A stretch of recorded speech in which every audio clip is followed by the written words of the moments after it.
Hello, my name is Emma Mearkle, and within this podcast, we will discuss social media and the effects technology-facilitated violence has on society. This form of violence is used to describe the use of technology to commit interpersonal abuse and harassment. Women are often the subject of this digital abuse simply because of their gender.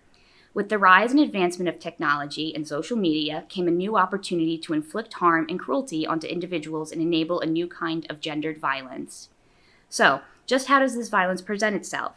Alex Thomas is here to discuss the radicalization of men and degrees of female hate online. From starting on social media to personal incel communities to violent acts, Alex tells all. Welcome, Alex. Hi, so I did my section on the Manosphere, and for those who don't know what the Manosphere is, it's basically a bunch of websites of the blog, online forum, and message board variety that have communities of men who promote toxic masculinity, general misogynistic views, and just overall a strong opposition to anything of feminist value.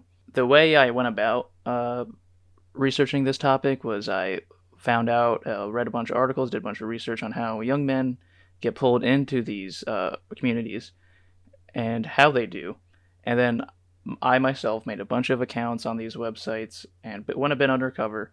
And in the end, I only really focused on two of these websites, one of which is Gab, and another that I will not be naming because it is a very small group on there, but a very active group.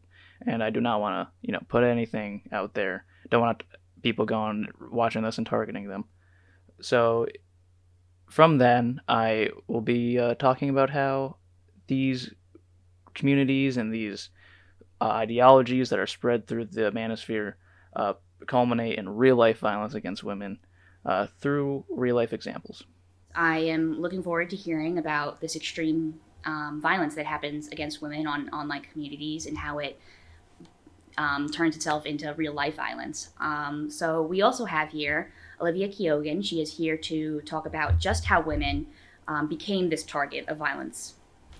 Hi, I am going to be talking about more of a background on how technology started being used as a way to facilitate violence against women, and a little bit more about how they became targets for this kind of violence. And I will also be going into a little bit more in-depth using different kinds of studies that have been conducted and looking into different kinds of violence that is and how technology has been used as a way to create different forms of violence against women through different ways of cyber, like stalking online, through dating sites, social media, through harassment online as well, and a few of accounts from women who have been interviewed, and different accounts of general misogynistic behavior that has been reported online. And then we're going to have Emma, and she's going to talk about her section. So Emma. Okay, so I'm going to wrap up this podcast by discussing how this violence has affected society as a whole and, of course, women, and how the feeling of security has been impacted across the internet. So this increased use of social networking and online communications has increased the potential for technology-facilitated violence, where individuals are now more susceptible to violence by the internet. Just how the internet creates a space to oppose social standards, there is also a part of it that still imposes gender stereotypes on an exemplified scale than face-to-face communications. And the assumption of such open-mindedness about the internet can obscure the violent nature it also encompasses. Okay, so now we're gonna begin to discuss and go into our conversation a little bit, and we're gonna start with Alex and some of the personal investigation he did for us throughout this project. So Alex, what do you have for us? So I'm going to touch first on the Manosphere, like I mentioned earlier. So the Manosphere is a great way for these hate groups and these incel, anti-feminist, men's rights, all these, any kind of hate group to just recruit young boys and radicalize them into these ideologies that may seem appealing to them, especially if they're in a bad place in their life. They're probably really looking for something to grab onto, and they certainly take advantage of that. They will post things to make them feel like what's ever wrong with their life is blamed on women, and blame on, pretty much anything you can imagine hate group wise. But I'm really focusing on the female aspects of this, of course. So they do this by going on social medias and Twitter, Instagram, Reddit. You can find these people on there, but you're never gonna find the same like level as you would on platforms that are not moderated, like 4chan and just random forums from other countries, especially. But there is one that is United States based that I had made an account on to get some research directly on these groups, and it's Gab. And Gab allows you to make groups. And I was kind of like, I kind of have like a really, really, really big fear of going on Gab now because I was really surprised by what I saw. I knew I would see bad stuff, but I didn't expect the level of bad stuff. I don't know how else to describe it, but it's like a platform with insane people. And so Gab has about 4 million followers from what I looked up, 4 million active users from what I looked up. And one of them is me now, unfortunately, because now I'm kind of addicted to like just watching these people interact and share their ideologies and recruit people, honestly. And so that, yeah, it has a large active user base. And 4 million isn't a lot when you compare it to like Twitter, which it has 200 million like active. That's not even in all Twitter accounts, but ones that are on there daily and they're earning money off of, like monetized ads off of. It's like 200 million. So it's a fraction, but 4 million is still a lot of people. 4 million is honestly too many people to be on a platform like this. And yeah, I want to really focus on one group on Gab. And a group is basically like a community page that anybody can add on to. And I didn't really have to look that hard for this. I'm pretty sure it was in the trending section on Gab. And it was just a group titled Anti-Feminist Group.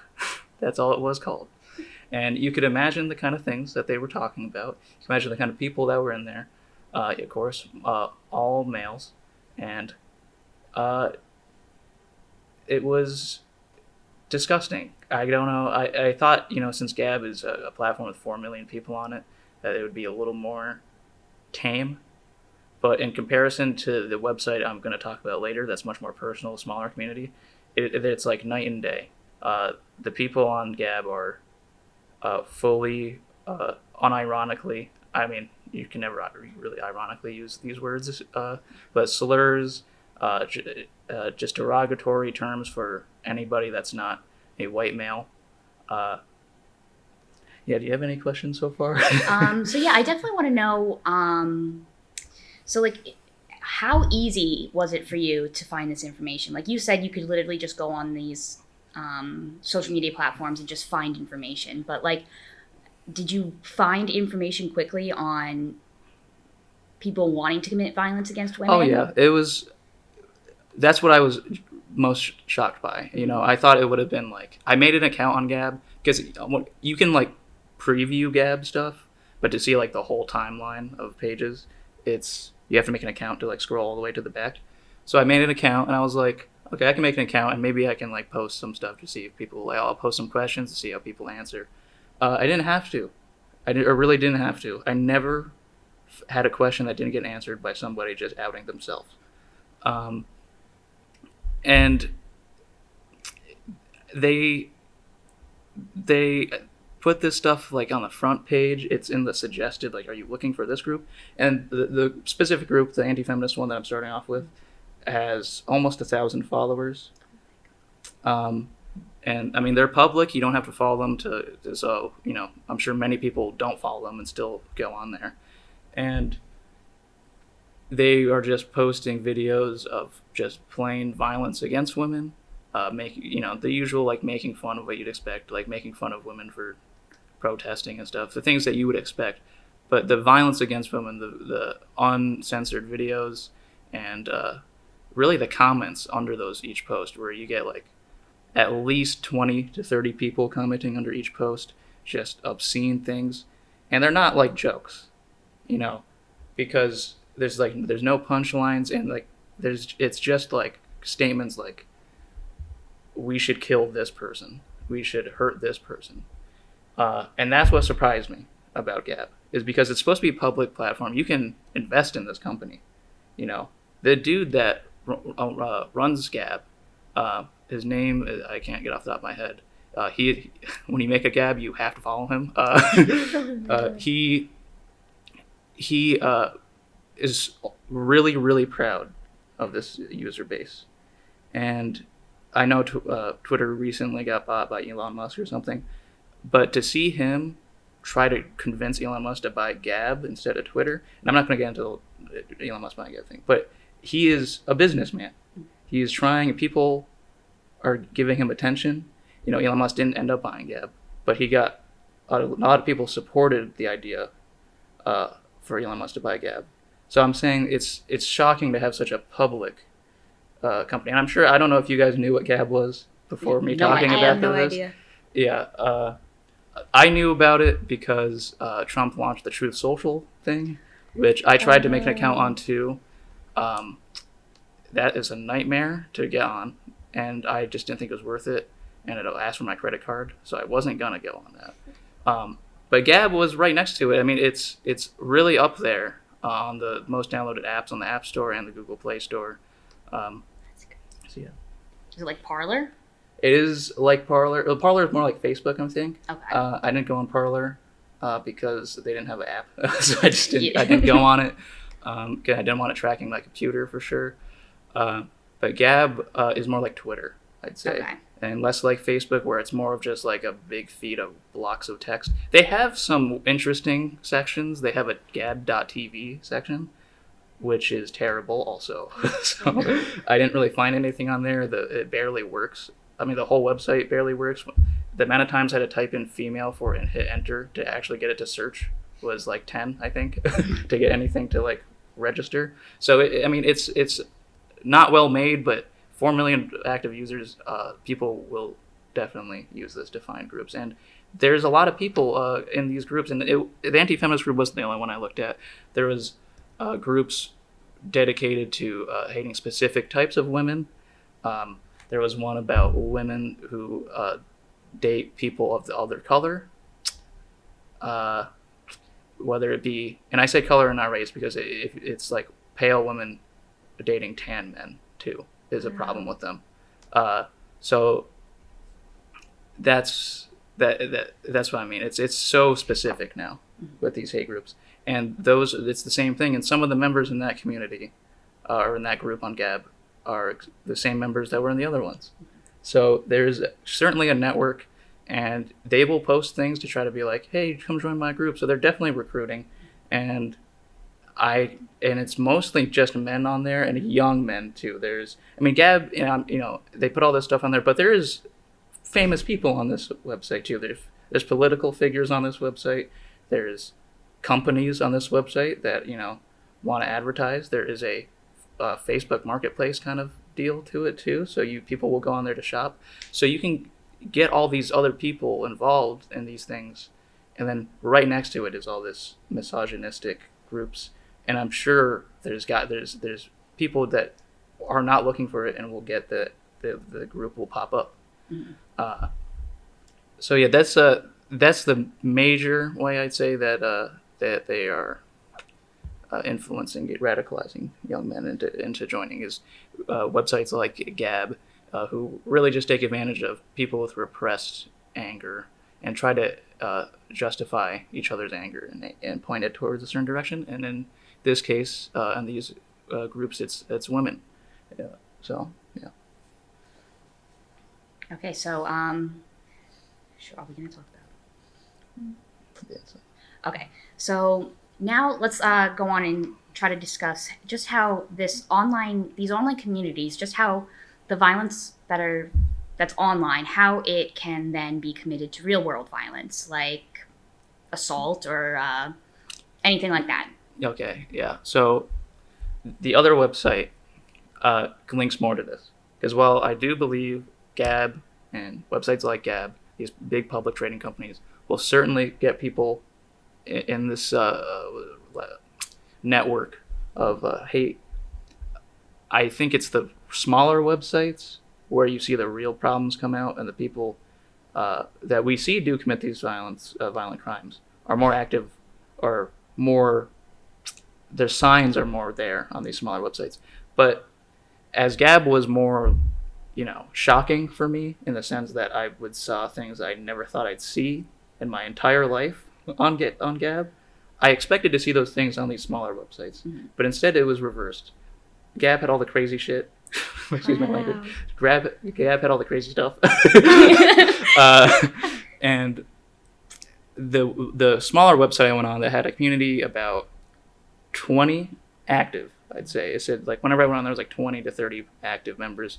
And then, that's those are counting people that have like usernames and stuff. And I'm not going to say any of their usernames. I'm not going to out anybody. But there is a page that says guests too. So you can see how many people are on there just browsing and reading, probably potentially relating. And that is a significantly higher amount than 20. But despite just having 20 people that are logged in and writing, they have thousands and thousands of threads, and in these threads are where I would say the signs are for their mental health problems. And I want to make it clear that I don't think these people are necessarily completely evil or terrible. I think they are perfect candidates to be rehabilitated. I don't think anybody's too far gone, but they have severe depression, from what I can tell. A lot of them are attempting to see therapists and such, but a lot of them state that they don't share the stuff they post on this website with their therapists or anything like that. That's a problem in and of itself. Yes, it is. It is a big problem because despite me saying like they're not straight evil, they're still subscribed to these evil ideologies and this idea that women are just there to put them down, and that they're targets for domination by them, and that they're everything wrong with them is somehow linked to the female just existing and not wanting to be with them. I feel bad mentioning what incel means this far in, but incel is involuntary celibate, which basically is somebody that is not having any sexual interactions, but not by their own choice. They want to, but they're not getting any sexual interactions. And to them, that's a big deal. And I mean, it's a huge deal for them. And they blame it on women. They blame it on women, and mainly feminism. There's a couple YouTubers that get shared around the platform that make videos about it. I know I played some of it for you guys before. Oh, yes. And it basically, to boil it down, they're these 30-minute video essays with these slick graphics, by the way. They're putting a lot of effort into them. That just have basically boiled down to, they're just saying that women should just be around to service men sexually, and like basically be like a butler for life, but with sexual obligations. And I say obligations because they expect it to be available. They expect sexual intercourse and relations to be available no matter what, at any time. This is something that was expressed heavily on Gab, but it was more bombastic on Gab. It was like a Photoshop picture with like a bunch of like a poem about it and stuff like that. On this website, on this community, it was more like a cry for help. It basically like, please do this for me and stuff like that. And these YouTube videos really express that. They really feel that while they say they're not entitled to sex, their argument against that is that nobody's entitled to anything, and that you shouldn't expect men to do anything unless they are rewarded with sex. Basically, is what the common mantra is for this website. And like I said, I think they can still be rehabilitated. They're just clear that they want to be. They just think no one wants to be around them. And they subscribe to this idea that of the black pill, which, I look up a lot of slang for this. A black pill is basically a reference to the Matrix, where he takes the blue or the red pill, and one makes him see how the world really is, and the blue pill, you keep being a sheep or whatever. Mm-hmm. That's the general idea of the Matrix. But they made up their own kind of pill, which was the black pill, which basically, if you are a black pillar, you will believe that nothing matters in life, basically. And this is where I really think inspirational for sure. The black pill, I think, is where the violent crime aspect really comes in. Yeah. Because many of these incels have committed real life crimes. One, we know they're incels because they're active on these websites. And two, they usually leave a message behind before they go do it on one of these websites, or a personal one where they reference themselves as an incel. Mm-hmm. And they are like the black pill personified. They don't believe anything matters, and they often will state that they're going to go out and harm multiple women before they harm themselves. And yeah. So, yeah. So is there any specific individuals that you think you can talk to us about to maybe make this situation a little more real for us? Yes. So nobody on the website, from what I know, has done any crimes. Mm-hmm. But incel is not a new thing. It's been around a very long time. In 2014, there was a young man by the name of Elliot Rodger posted a YouTube video basically saying he was going to kill all women in the world, and then he went up in real life and killed, and actually did commit a mass shooting involving a lot of women before he took his own life. And many people cite this as, and I agree, as like a catalyst for many mass shootings of the 2010s. There was a lot of copycat shooters, and we know that they're directly related because many of these later shooters, like Nicholas Cruz, Scott, I think his name's Scott Bearl, I can't pronounce it. Yeah. They cite Elliot Rodger as influence and that he will not be forgotten. So it is clear they're trying to send a message out, and it's unfortunately targeted at women, and it really is just about harming them. So I mean, it is kind of crazy to think that this kind of stuff exists online. Mm-hmm. These kind of groups that are welcoming, these kind of groups that will not be supervised in any way. Mm-hmm. Now, sure, maybe, I don't know, maybe the CIA do know that this stuff is going on. I'm sure that there's some sort of, I'm sure they're on some sort of list of somewhere. But the point is, nothing's really being done for them. They're just kind of wallowing there. And like I said, I think they can be rehabilitated. Mm-hmm. Some of the people on Gab, I'm not sure, to be honest. They are straight Nazis on there. So it's a difference, and that I wasn't expecting. That the smaller communities, and I guess maybe I should have expected it because these smaller communities are more personal. They know each other only through online. They do not, they don't know each other in real life. They don't share pictures of themselves. Some of them have YouTube channels that they share, like I said, but it's more personal, and they feel more open to saying their problems on these smaller websites opposed to these groups with 1,000 people on there, where I'm sure if they were to go on there and say something more personal like they would probably someone would probably make fun of them for it and just make it worse. So they feel safe on these smaller communities. But despite the safetyness that they feel is not a good kind of safety, it's a safety of feeling like I'm not the only one that hates women. Mm-hmm. Yeah. And I'm not the only one that has these terrible thoughts. Mm-hmm. That is the kind of safety they're feeling. Okay. All right. Now, I guess we can wrap up Alex's section and begin to talk about Olivia's section on how women became this target of violence online. Hi. Okay. So, there's no specific way to pinpoint exactly when all the violence had started. Obviously, as soon as the internet became public in the 90s, obviously people were going to take advantage of that in a negative way. And a quote I actually found pretty interesting was by a woman named Carol Adams, and she said that cyberspace cannot escape the social construction of gender because it was constructed by gendered individuals and because gendered individuals access it in ways that reinforce the subjugation of women. And I think that perfectly encompasses everything that I'm going to talk about and that we have been talking about for a while, that the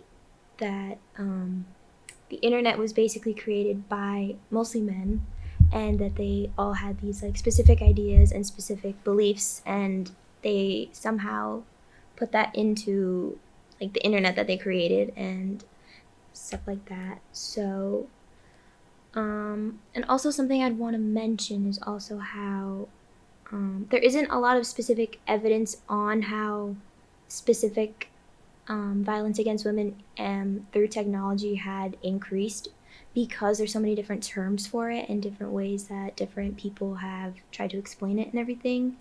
So that's why it's also pretty difficult to pinpoint like an exact time frame for everything. So there are several different kinds of technological violence, like cyberstalking, harassment, and threatening messages, tracking a location, which are pretty controlling behaviors. And it's actually pretty common mostly amongst younger people. And a recent study of like about 2,000 Americans had, from the ages from like 15 and up, reported experiencing at least some kind of partner abuse online. And it could be through getting like a threatening message over and over, being shared inappropriate images that they didn't ask for, having images shared of themselves that they didn't consent to be taken. And I'm sure if like you can ask pretty much any girl on campus, they've had some sort of like harassment that they didn't ask for through media and stuff like that. And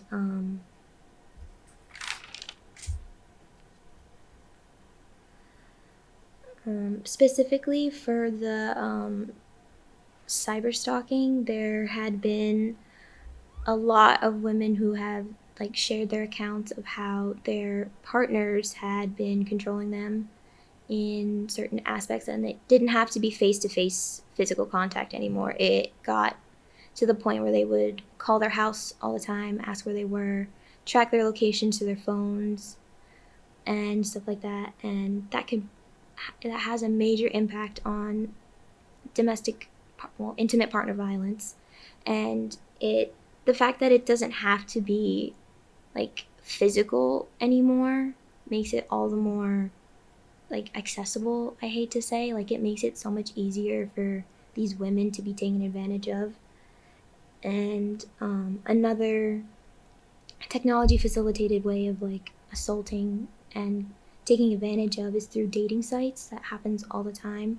Whether it could be like catfishing, where it's not necessarily the person you thought it would be, and then you end up in a bad situation. And texting, social media, there's a lot of incidents where these women are being taken advantage of and assaulted, raped, and all these horrible things through social media, because it's not a safe way to meet anybody that you don't know. And Yeah, the incels used to talk a lot about Tinder and all these dating apps and you mentioned catfishing. Mm-hmm. They would frequently do that just to see what they would say is to see if the girl they were going to go on a date with was shallow or not, to see if like they're like, oh, I'm the same person you were texting, I just look different. Yeah. But obviously that is a really bad thing to do and kind of creepy to do to a person you've never met before. Yeah. And the fact that this whole idea of social media is supposed to like be portraying like people and how they truly view themselves and stuff like that is a way to almost lure people, like women specifically, in. Because like Tinder, like you have a profile, you have pictures and a description of yourself, but there's no real way to verify any of that until you do somehow end up meeting. And then there's a whole idea of like the anonymity that is always a part of social media and like any sort of internet website, there's always going to be a way to also express different views and hide behind a username and like a fake image of someone, and to express those views on how they feel about women, how they feel about they should be treated, and things like that. So with the understanding that Olivia has brought forth for us, I have also done extensive research on just how this violence has affected women. And within one article I found was that legal policy and institutional responses have not really kept up with the advancement of technology, where these laws and policies can often really actually harm the individuals and the victims themselves, where teenage victims of distributed sexting images being punished alongside like the person who originally spread the image. Technology can also enable a continuation of harm to sexual assault victims that extends beyond the original crime itself. So yeah, spreading of images and videos of assault creates a multi-offender crime where not only the media source, but those who spread it and those who watch it can also end up causing harm to the original victim themselves. And this specific violence is often fixated on the objectification of the female body, where a lot of members of the LGBTQ community and women of color are often more susceptible to online hate speech and violence for not following the structured gender norm of the female body. I also researched one article that examined the gendered impacts of technology-facilitated sexual violence.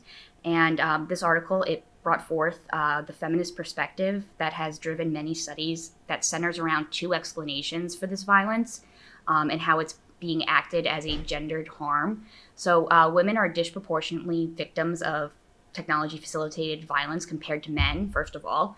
And second, negative impacts of this violence have a greater effect on women due to the outdated sexual roles and myths that are embedded into our society. But with this, it is also important to acknowledge the gendered nature of this violence can extend beyond women into men themselves. Through men can be ridiculed and stigmatized because of their masculinity. This article suggested that this bias exists because of the overrepresentation of women victims in technology-facilitated violence. This one non-for-profit organization, Without My Consent, it released survey data and reported that approximately 83% of victims of online harassment are mostly women. And then another updated survey statistics from Working on Halt Online Abuse, they expressed how 60% of women and 40% of men reported being victims of online harassment. So this article provides explanations for these inconsistencies in regards to gender victimization across studies. This explanation included differences in volunteer-based biases, response biases, sampling procedures, and the definition of technology-facilitated violence or online harassment. Generally, women tend to be more willing to participate in these types of victimization research and to disclose whether they are victims themselves. So this can add to this disproportionate effect it has on women. So it is also important to understand that many victims of this technology-facilitated violence experience strong levels of anxiety, like me right now, stress, depression, same, loss of control, mistrust, multiple victimizations, and poor. I'm going to get rid of that.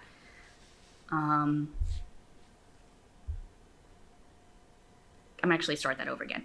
So this article that examined the gendered impacts, it also found that victims of this abuse, they usually experience high levels of anxiety, stress, depression, loss of control, mistrust, multiple victimizations, poor academic and occupational functioning, problematic alcohol consumption, embarrassment, and online behavioral changes. So it's important to understand that the impact of technology-facilitated violence is quite complicated because of the lack of literature, and by the broad nature of this violence involves around many forms of digital violence. So there's various forms that have been studied and defined, so it's of course going to become quite complicated. Another article that I found quite interesting was actually written by the Commissioner for Human Rights on the Council of Europe page, and they talked about how the emotional impacts that online violence has on women in society is much bigger than what we think it is, and this violence exposes some kind of intersecting form of discrimination. It mentioned how 84% of Black women are more likely to receive abusive tweets on Twitter, and women belonging to religious and ethnic minorities are also a specific target. It is mentioned by Amnesty International that women of disabilities and lesbian, bisexual, transgender, intersex women experience higher rates of this abuse. Another thing that I found quite interesting was that human rights defenders are like at extreme high risk of gender-based violence, harassment, and verbal abuse. I mean, I didn't really find that. I didn't find it strange. But it definitely, the extent to which it goes is very surprising. In several European states, women defenders who tend to challenge traditional gender norms or work on sexual and reproductive health are often specifically targeted of this violence. And I found that in Croatia, online threats are, as well as a smear campaign, which is a plan to discredit a public figure with false accusations, are quite common against female journalists. And in Bosnia and Herzegovina, I think that's how you pronounce it, it was specifically mentioned in this article that an elementary school teacher and human rights activist was the victim of an online smear campaign and even received several death threats for her work protecting the rights of refugees and migrants. And because of this, she even had to move her home because of how specifically targeted she was by individuals, and they were able to even find her. I know you're talking about a different country, Mm-hmm. but on Gab, lots of the pages I saw were contributing to American, I'd say, versions of this, where they were posting just addresses and no context of the addresses, but I'm assuming it's the group is titled like anti-feminist and all this stuff. All these groups are titled that in some way, and if they're just posting addresses and with on the caption just says look at like target these, then I'm assuming that they're someone or something that they're going after. Yes.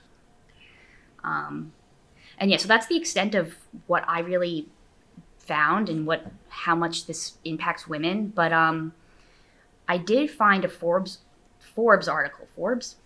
Article that talked about how Gamergate, Facebook, Google, Twitter, TikTok, all of them have collectively pledged to end what they call a pandemic of online abuse against women and girls. Not Gab, of course not. But I thought this sounded very hopeful when I first read it. But then, like, as I was beginning to read it, I understood how it's almost impossible to get rid of online violence against women because these companies and the people that are paying money for Facebook and Google and Twitter and TikTok, they all they care about is money. And they're not going to put millions into stopping violence when they are getting millions from it. Yeah. So I mean, Elon Musk bought Twitter. Exactly. Yeah, exactly. So it's really like it's more of to stop this type of violence. It's more of on a personal basis, I would say, because you can't. The people who run the social medias, they can't stop it. So it's an idea you can't really kill. Yeah. So when it's online and when it doesn't necessarily have a face to it, there's not a specific person they can go after or a specific group they can go after. It's not like something. I don't think it's something a company could fix. Yeah. It would have to be some sort of law from the government. And maybe just get rid of the internet altogether. Probably would be the best idea, Yeah. but obviously that's not going to happen because here we are. But it's been like this for 30. It I has. feel like And- it's just to say that they're not supporting it. Yeah. They're not actually I don't feel like they're actively trying to change much. No. No. Yeah. And like there's nothing really new about this phenomenon about violence against women. Like, it's nothing new. And of course, with the rise of technology comes a new opportunity to implement violence against women. So, makes sense. Mm-hmm. Mm-hmm. I mean, yeah, that's. I this research kind of made. I went into this research hoping that I could think of, a way, Solutions. a solution to be like, let's, Start with. yeah, but there's not. I can't think. There's of it. not. There's not. The way things are, the laws in place, it's not really like that. Like you mentioned how you feel like some of them can be like rehabilitated, but that's such a case by case basis that it's like impossible to actually. Yeah, a lot of them are anonymous. Exactly.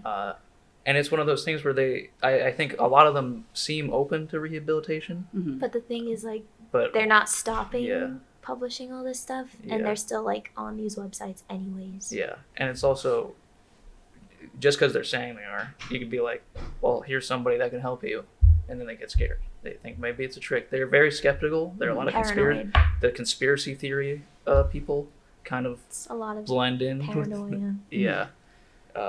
They have, I think we talked about this outside the podcast, but it seems like main character syndrome. Yeah. Where they think everything is out to get them, or something's out to get them. And I think from what you've said, it's almost like the government and these companies expect women to change when it should be the people committing the hate. Yeah.